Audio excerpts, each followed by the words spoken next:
আমি তো মিটিং এ অ্যাটেন্ড করতে পারবো না, আমি তো কোচে আসছি একটা ইম্পর্টেন্ট কাজে।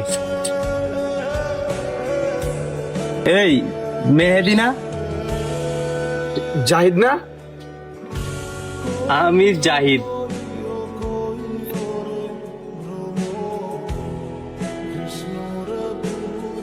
তো ভালো অবস্থানে আসোস।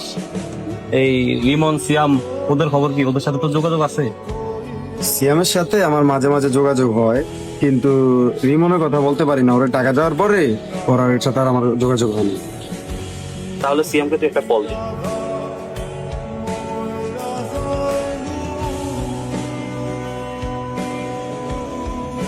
হ্যালো সিয়াম। হ্যাঁ বন্ধু, কেমন আছিস তুই? এই তো আলহামদুলিল্লাহ ভালো আছি। জাহিদ তো ঢাকা থেকে কইসু আসছে, বুঝছস?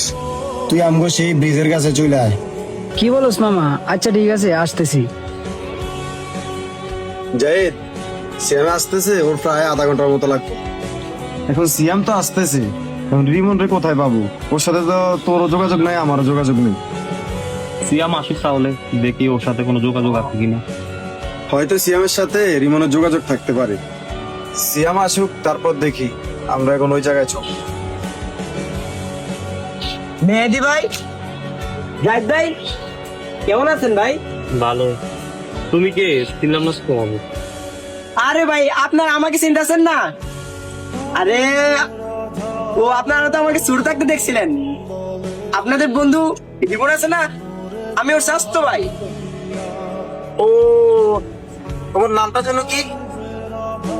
আরে ভাই, আমি আনাস। আরে আমাকে ভুলে গেছেন? ওই মনে পড়তেছি নি, আমি ছোট থাকতে একবার আপনাদের সাথে বেয়াদবি করেছিলাম, আমাকে যে কানে ধরাইছিলেন। ও আচ্ছা, তুই পিচ্ছি আনাস, তুই তো অনেক বড় হয়ে গেছো। কেমন আছিস তুই? আমি ভালো আছি ভাইয়া। তোর তো অনেক ছোট দেখছিলাম, এখন তো অনেক বড় হয়ে গেছো। আচ্ছা আনাস, রিমন কইরে? ওর সাথে তো অনেক বছর যোগাযোগ নাই। ও এখন কোথায়? আমি যতটুকু জানি, রিমন ভাইয়া তো ঢাকাতে বিজনেস করতো। আমি একটু আগে স্কুল থেকে আসার সময় রিমন ভাইয়াকে দেখছিলাম কুতুবপাড়া, ওনার একটা প্রজেক্ট আছে মাছ চাষ করে, যে ওইখানে ওনাকে দেখছিলাম। আপনারা ওখানে গেলে ওনাকে পেতে পারেন। ও আচ্ছা,